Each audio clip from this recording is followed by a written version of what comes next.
सत्य कहेंगे, सत्य लिखेंगे, सत्य चलेंगे।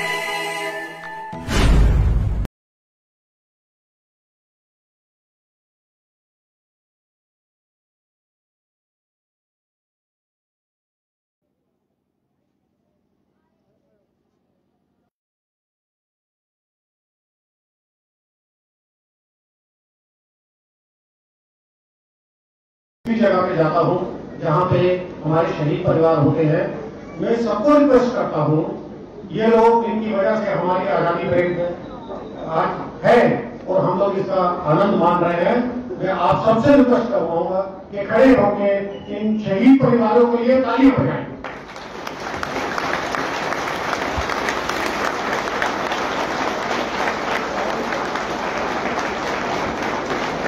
Thank you very much.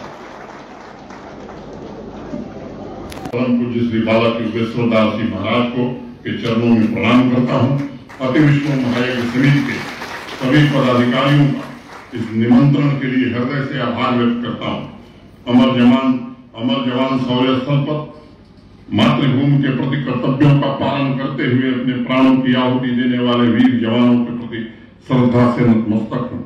हमारे जवानों ने हमेशा भारत के तिरंगे की शान रखी। जो शासन की ओर से सहायता दी जाती थी वो बहुत ही अल्प थी। 5 लाख रुपए से बढ़ाकर उसे 25 लाख रुपए की गई है, लेकिन मैं जानता हूं कि ये भी बहुत कम है। बाकी राज्यों से अगर हम तुलना करेंगे तो ये राशि बहुत मामूली है। आने वाले दिनों में इस राशि को और बढ़ाया जाएगा ताकि जिन लोगों ने मातृभूमि की रक्षा में अपना प्राण न्यौछावर किया है उनके प्रति जम्मू कश्मीर प्रशासन भी अपना सम्मान प्रकट कर सके। मैं इस अवसर पर अति विश्व महायज्ञ समिति एवं वीर नारियों के एम्पावरमेंट के लिए काम कर रही स्वयंसेवी संस्थाओं का भी आभार व्यक्त करना चाहता हूं। आपने वीर सैनिकों के परिजनों को जिस तरह से उनकी सेवा की है, जो त्याग किया है, उसके लिए राष्ट्र सदैव आपका कृतज्ञ रहेगा। जम्मू कश्मीर की धरती पर पिछले 30 वर्षों से पड़ोसी मुल्क द्वारा प्रायोजित आतंकवाद ने सदैव राष्ट्रीय संकल्प को चुनौती दी है और इस चुनौती का डट करके जिस तरह से सेना के जवानों ने, हमारे सीआरपीएफ के जवानों ने और जम्मू कश्मीर पुलिस के लोगों ने जिस बहादुरी से उसका मुकाबला किया है, मैं समझता हूं कि वो स्वयं में एक अद्भुत इतिहास। ये भी सच है कि 5 अगस्त 2019 के बाद भारत के सम्माननीय प्रधानमंत्री आदरणीय नरेंद्र मोदी जी की दृढ़ इच्छा शक्ति के कारण एक ऐसा फैसला देश की संसद ने दिया कि आतंकवाद और उसको पालने वाले इकोसिस्टम के खिलाफ तेज कार्रवाई शुरू हुई। इस दिशा में अनेक उपलब्धियां सेना और पुलिस के जवानों ने, सीआरपीएफ के जवानों ने हासिल की हैं और पत्थरबाजी और हड़ताल इतिहास की बात हो गई। 32 साल बाद पहली बार इस शैक्षणिक सत्र में 198 दिन स्कूल ऑपरेशनल थे। बच्चों की पढ़ाई में कहीं कोई व्यवधान नहीं आ रहा। जम्मू कश्मीर प्रशासन भी संकल्पित है कि जब तक आखिरी आतंकवादी और आखिरी आतंकवाद के सरपरस्त समाप्त नहीं हो जाएंगे, तब तक न हम एंटी टेरर ऑपरेशन रोकेंगे, न ही इकोसिस्टम पर हो रहे लगातार प्रहार को धीमा करेंगे। एक लंबे समय तक यहाँ भय, भ्रष्टाचार और परिवारवाद ने समाज को खोखला करने का काम किया, लेकिन पिछले 2.5-3 वर्षों में व्यापक बदलाव हुए। समाज के सभी वर्गों की जिंदगी में सकारात्मक रूप से बदलाव आवे, इसकी ईमानदारी से कोशिश हो रही। मैं खासतौर से रियासी जिले का उदाहरण आपके सामने रखना चाहता हूं। 2019 के पहले साल में 125 से 150 तक प्रोजेक्ट पूरा हुआ करते थे, लेकिन पिछले वित्तीय वर्ष में रियासी जिले में मात्र डिस्ट्रिक्ट कैपेक्स योजना के अंतर्गत 1012 प्रोजेक्ट पूरे किए गए हैं। ये बदलाव 19 के पहले और 19 के बाद मैं समझता हूं कि आंकड़े स्वयं में गवाही देते हैं। इस साल रियासी प्रशासन ने 1500 से ज्यादा प्रोजेक्ट पूरे करने का लक्ष्य रखा है और मुझे विश्वास है इस लक्ष्य को पूरा भी करेंगे। पिछले वर्ष सिर्फ डिस्ट्रिक्ट कैपेक्स में रियासी जिले को विकास कार्यों के लिए 1125 करोड़ रुपए दिए गए थे, जो पहले के सालों की तुलना में 2.5 गुना से भी ज्यादा है। इस साल यह धनराशि बढ़ा करके 1183 करोड़ रुपए कर दी गई थी। प्रशासन को भी पारदर्शी बनाने की हर कोशिश हो रही है। ये व्यवस्था बना दी गई कि पौनी ब्लॉक के गांव के नागरिक अपने मोबाइल फोन पर देख सकते हैं कि उनके गांव में विकास के कौन कौन से काम हो रहे हैं और उस पर कितने पैसे खर्च किए जा रहे हैं। गांव की ताकत, गांव का सामर्थ्य एक साथ एक संपदा की तरह हर परिवार को विकसित बनाने में योगदान करे, इसके लिए पैसा और संसाधन दोनों ही जुटाए जा रहे हैं। आजादी का अमृत कालखंड रियासी एवं जम्मू कश्मीर के नागरिकों की आकांक्षाओं की पूर्ति का कालखंड है। उनके सपनों को साकार करने का कालखंड। एक सामान्य और सम्मानपूर्ण जीवन जीने के लिए नागरिकों के रोजमर्रा की जिंदगी की आवश्यकताओं की पूर्ति, ये प्रशासन की सर्वोच्च प्राथमिकता। मैं मानता हूं कि सामान्य नागरिकों की सेवा उनके स्वावलंबन से बढ़कर के कोई दूसरा तीर्थ नहीं होता और पिछले 2 सालों से लगातार पूरी सामर्थ्य के साथ समर्पण भाव से उस संकल्प को पूरा करने की कोशिश की जा रही है। आज जब मैं जम्मू कश्मीर को स्वाभिमान के साथ सफलता की नई ऊंचाइयों को छूते हुए देखता हूं तो स्वाभाविक रूप से एक बात ध्यान में आती है कि जम्मू कश्मीर के नागरिकों का भी इसमें बड़ा भारी योगदान। एक जमाना था जब जम्मू कश्मीर में 8 से 9 हजार प्रोजेक्ट पूरे होते थे यूटी कैपेक्स में और 50,000 से ज्यादा प्रोजेक्ट एक वर्ष में पूरे हो रहे हैं। एक बदलती हुई स्थिति निश्चित रूप से ये कहानी बयां कर रही क्या परिवर्तन की रफ्तार तेज हो रही, भ्रष्टाचार पर अंकुश लगे, इसकी कोशिश की जा रही। मैं समझता हूं कि टेक्नोलॉजी का अधिकतम उपयोग करके इसमें कमी लाई जा सकती है। 227 सर्विसेज ऑनलाइन की गई है। मैं जानता हूं कि ऑनलाइन होने के बावजूद भी जनता में काफी लोगों को कई सर्विसेज के लिए दिक्कतें होती, उसकी भी व्यवस्था हम लोग करने में लगे हैं और मैं आपको भरोसा देना चाहता आने वाले 3 महीने में ये व्यवस्था हम निश्चित रूप से लागू कर पाएंगे। समय सीमा के भीतर अगर सुविधा नहीं मिली तो उत्तरदायी लोग ठहराए जाएंगे। ये व्यवस्था हम आने वाले 3 महीने में जरूर लागू करेंगे।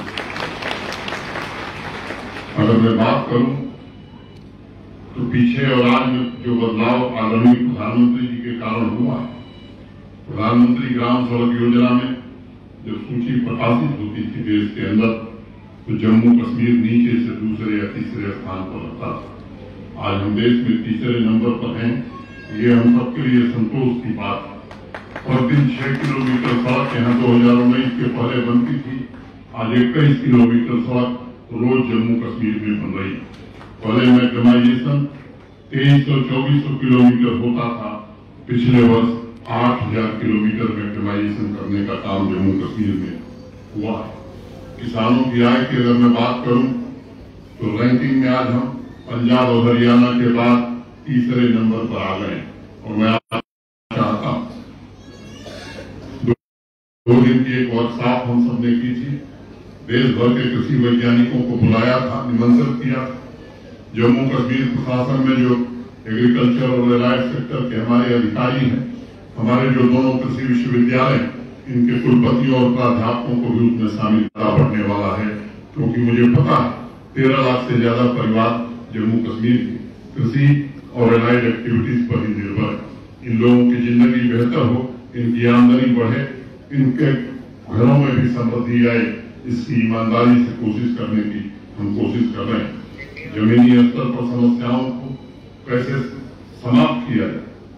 इसके लिए भी ग्रास रूट डेमोक्रेसी और इससे जुड़ी हुई संस्थाओं और आम नागरिकों की भागीदारी उसमें बढ़े, इसके लिए भी माननीय प्रधानमंत्री जी ने त्रिस्तरीय पंचायती राज व्यवस्था को लंबे समय बाद जम्मू कश्मीर में लागू किया। और मुझे पता है आम जनता और अधिकारियों के बीच एक ब्रिज का काम कर रहे हैं। पंचायतों को 1000 करोड़ रुपए इस वर्ष दिए गए। डीडीसी मेंबरान को 2000 करोड़ रुपए और बीडीसी को भी 72 करोड़ रुपए दिए गए। मैं समझता हूं कि इस तरह का बजट एलोकेशन पंचायती राज संस्थाओं एवं ग्राम पंचायतों को मजबूत बनाएगा। देश में चर्चा होती है कि केरल का पंचायती राज सिस्टम सबसे बेहतर। मैं आपको बताना चाहता हूं फंड फंक्शन और फंक्शनली जितने डिपार्टमेंट जम्मू कश्मीर में ट्रांसफर हुए हैं देश के किसी राज्य में नहीं हुए हैं। और ये मैं बहुत जिम्मेदारी से ये बात कहना चाहता हूँ। हम चाहते हैं कि आम नागरिक भी विकास की इस यात्रा में भागीदार बने। आपको मुझे बताते हुए खुशी है कि आज जम्मू कश्मीर के हर नागरिक के स्वास्थ्य की चिंता करते हुए 5 लाख रुपए का हेल्थ इंश्योरेंस सबको दिया गया और लगभग 2 करोड़ रुपए प्रतिदिन जम्मू कश्मीर प्रशासन यहाँ के लोगों के इलाज पर। प्रधानमंत्री जी के कारण व्यवस्थाओं में बड़ा बदलाव हुआ। एक समय था जब केवल 3 मेडिकल कॉलेज होते थे, आज 7 नए medical college, 2 AIIMS, 2 cancer institute और अनेक health and wellness centre, bone and joint institute Jammu Kashmir में आज प्राप्त। जो बात यहाँ कही जाती कि हमारा पानी देश कैसे ले सकता, ये हकीकत आप जान लीजिए कि आज की तारीख में जम्मू कश्मीर में केवल 206 मेगावाट बिजली बनती है। अगर देश के बाकी हिस्सों से बिजली नहीं आएगी तो यहाँ 2 घंटे बिजली नहीं मिल सकती। एक भ्रम फैलाया गया। आज जम्मू कश्मीर के नागरिकों को बिजली, मैंने पहले ही कहा कि 227 पब्लिक सर्विसेज को ऑनलाइन किया गया है और रैपिड असेसमेंट सिस्टम भी लोगों से फीडबैक मिले कि हमारी सर्विसेज सेवाएं कैसी, इसमें सुधार की क्या गुंजाइश है। जब फीडबैक लिया जाता है तो बहुत कम लोग इसमें भागीदार बनते हैं। मैं आपसे विनम्रतापूर्वक निवेदन करना चाहता हूं कि अगर आप फीडबैक देंगे तभी हमको सुधार करने का अवसर मिलेगा। सामान्य भारतीयों के बैंक खाते में सीधे 150 करोड़ रुपए प्रधानमंत्री आवास योजना के अंतर्गत कल ही स्थानांतरित किया। 75 घर बना दिए गए हैं। जो लक्ष्य है वो आने वाले दिनों में हम निश्चित रूप से पूरा करेंगे। अन्य राज्यों की तुलना में अगर मैं देखता हूं तो कई मामलों में जम्मू कश्मीर की अब चर्चा होने लगी और इसलिए मुझे याद है कि आप सबको भी ध्यान होगा कि एक समय इतने दिन में 8 दिन 20 दिन का महीने न फाइल जाती है, न होटल में कमरे लिए जाते हैं। लगभग 400 करोड़ रुपए प्रशासन ने केवल परम पूज्य श्री बाबा योगेश्वर दास जी महाराज को के चरणों में प्रणाम करता हूं। अति विश्व महायज्ञ समिति के सभी पदाधिकारियों का इस निमंत्रण के लिए हृदय से आभार व्यक्त करता हूं। अमर जवान शौर्य स्थल पर मातृभूमि के प्रति कर्तव्यों का पालन करते हुए अपने प्राणों की आहुति देने वाले वीर जवानों के प्रति श्रद्धा से नतमस्तक हूं। हमारे जवानों ने हमेशा भारत के तिरंगे की शान रखी। हमें भी ये व्रत लेना है कि हम अपने राष्ट्रीय ध्वज को कभी झुकने नहीं देंगे।